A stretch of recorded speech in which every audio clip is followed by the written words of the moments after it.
Hari Om.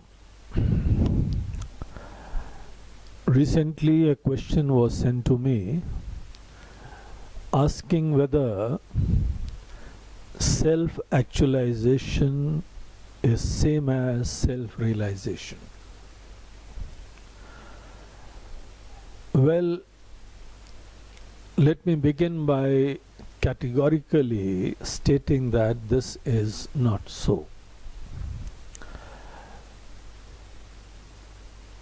What exactly is self-actualization? One needs to appreciate that.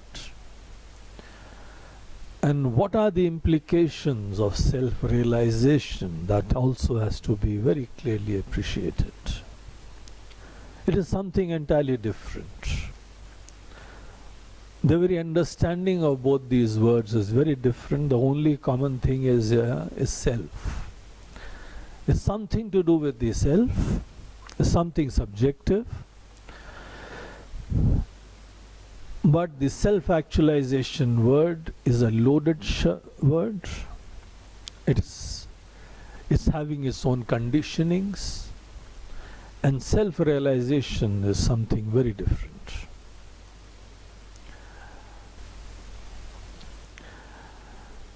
The word self-actualization was first used by an American psychologist named Abraham Maslow. Abraham Maslow, he had proposed a theory, an understanding regarding motivation. Motivation, why a person is motivated to do whatever they do. What is it which really instigates, propels and motivates a person? It's an extremely important thing to understand, because of any person in the field of human resources or their own lives, in case if these secrets of motivations are very clear, then not only we can bring out the best from us, but we can also help, facilitate bringing out the best out from our team members also. So motivation is a subject of great interest for various HR experts, psychologists and all these people. So therefore various kind of theories have been put forward regarding motivations, and Maslow also had proposed his theory, which became quite common, which is highly respected. His theory is called as the hierarchy of needs. So Maslow's theory of hierarchy of needs. What he says that, that there are various levels of needs of a human being. And you cannot say that a need is only so and so, and once that need is over, then this person is a fulfilled person. So don't be under that impression. The needs keep on changing. There are various levels of requirement, and once this A requirement is completed, this will be forgotten. There will be another need. And that need is fulfilled, third need. And he says that there is a hierarchy of needs. He gave out a pyramidal structure having 5 levels of needs of a human being. The first basic need, he says, is that of hunger, thirst, sleep, basic requirement of everyone. So when a person starts the innings of his or her life, these things have to be taken care of. This is the initial motivation. It becomes the foundation. It's something very existential.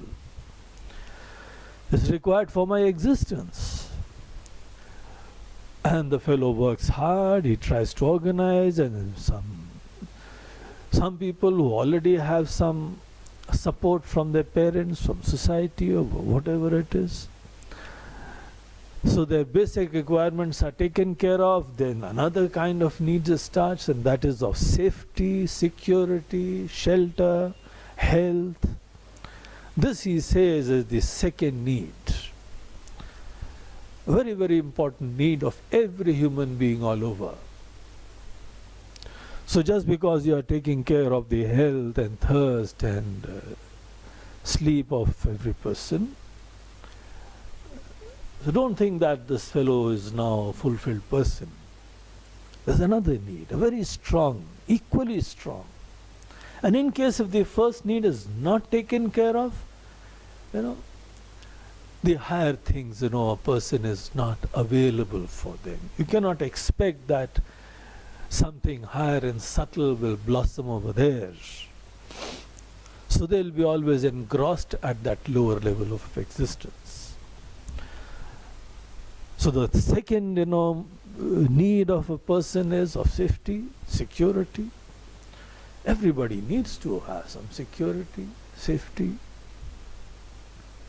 And that is why we have our shelter, we have our homes, we have importance of good health, everything, because these things bring about necessary safety in our life, security in our life, financial security also. Various kind of security at all levels. This is a human need, he says, and it has to be taken care of. The company management, the governments and the family members, they need to be sensitive to all these things, that this person should be very secure, safe, should feel safe. And once that foundation has also been made, there's another kind of need which suddenly surfaces, and he says that is of love, belongingness, friendship. It's kind of an expansion, it's recognition. He is being loved, he is respected. So this is a very important need, he says. A subtle need, a higher need, relatively later on. That is what his perception is. That is what his theory is. And it has also to be taken care of. Once, a person is blessed with some good friends and relatives and love and respect, there comes about self-esteem, the next level of need of everyone. It's not only that, I need love, I need safety, but I should have dignity. Self-esteem should be there, recognition should be there, that I am something. This is also a very important need of a human being. And once some esteem, respect is also there, there's another need, a very subtle need, and that he terms as self-actualization. Self-actualization is a subtle need,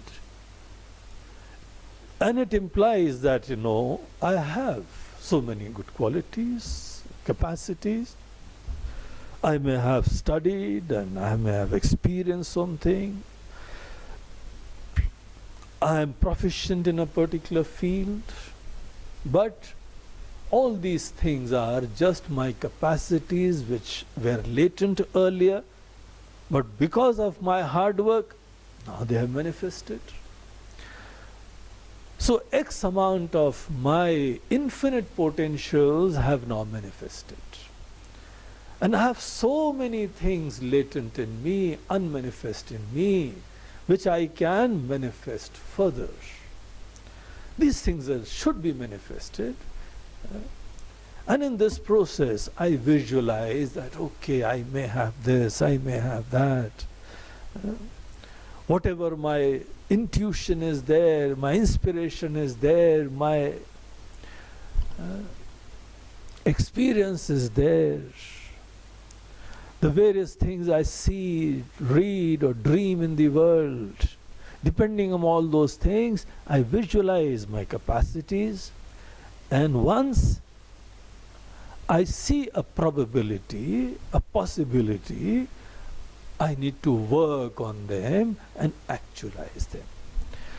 Self-actualization basically implies that I can manifest various latent potential in me which were not hitherto there.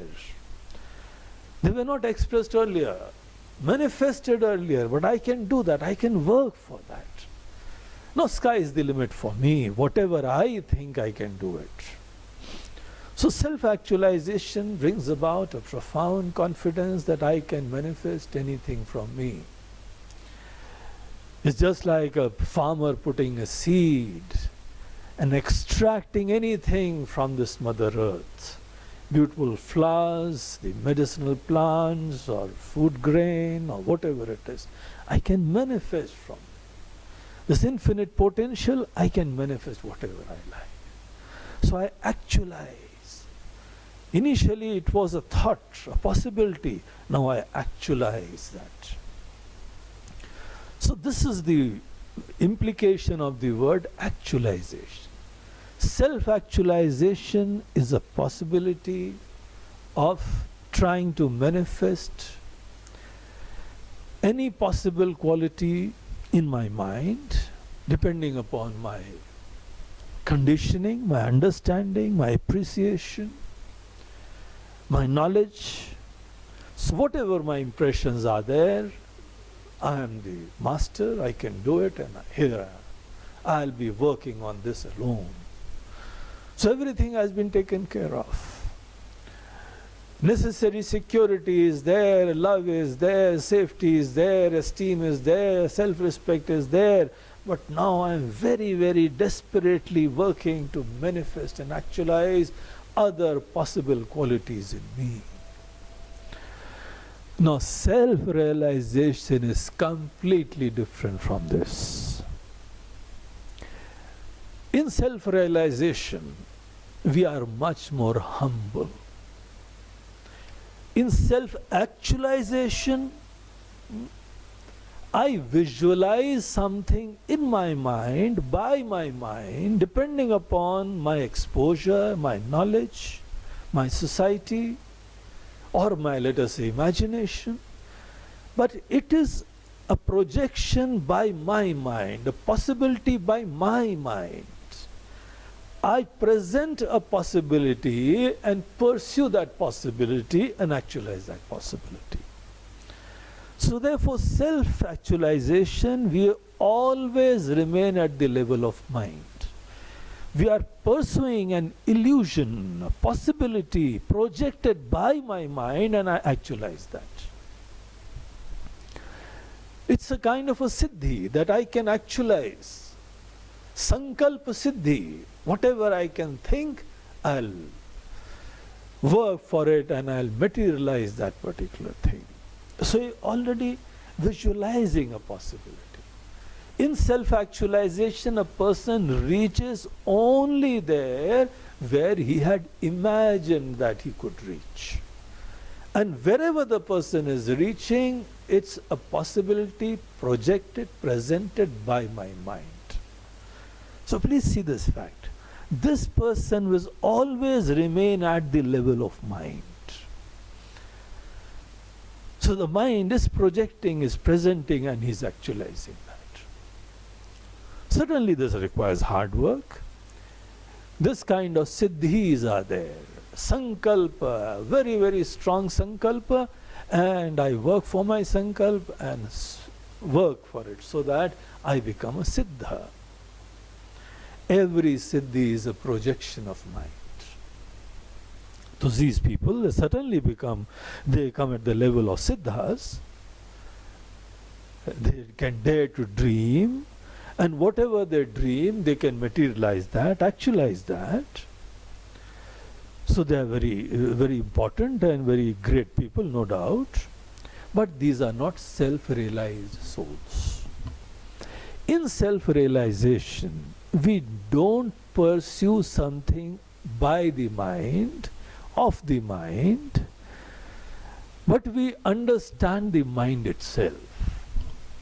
The limitation of the mind, whenever we live at the level of mind, we are living at the level of thoughts.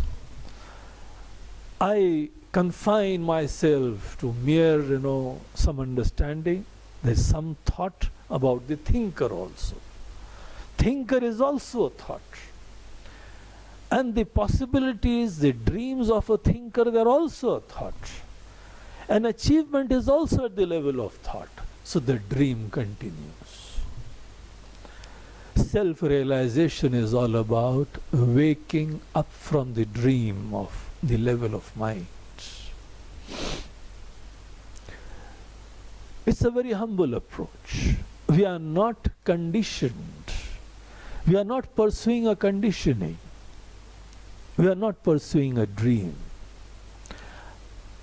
A person who's working for self-realization, self-knowledge, keeps aside everything which has been projected and presented by the mind.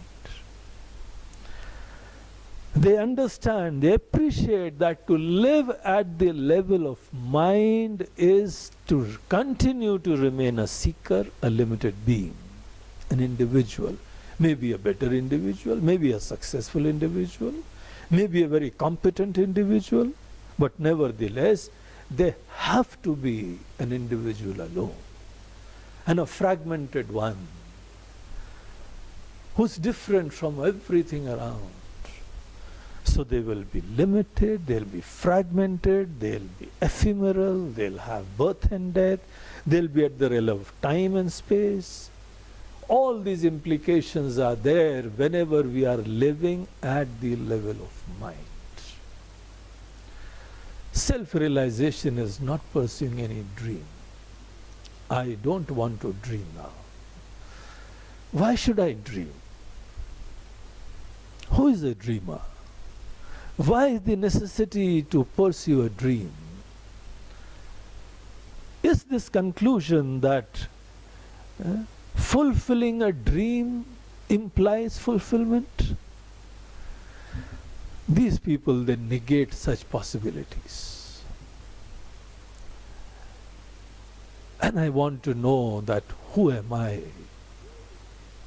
as it is? No becoming, no pursuing any dream,